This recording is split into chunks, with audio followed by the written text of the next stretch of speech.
This is a Washita Oilstone. This particular one is lapped and chamfered on both sides.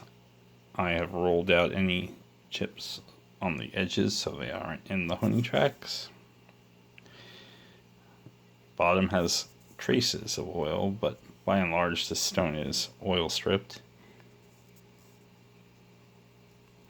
It's flat and it's lapped to, I would say, like a 180 level, so it just needs to be dressed.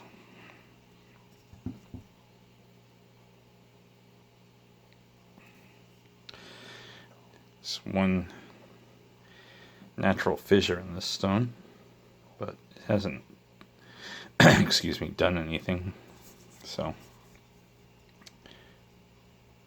I haven't done anything.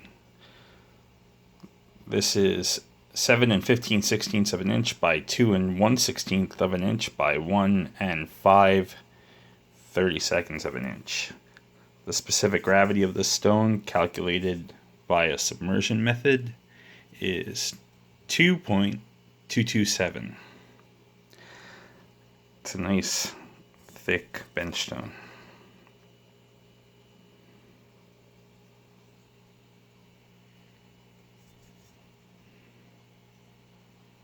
Pretty much good to go. Anyway. Washita.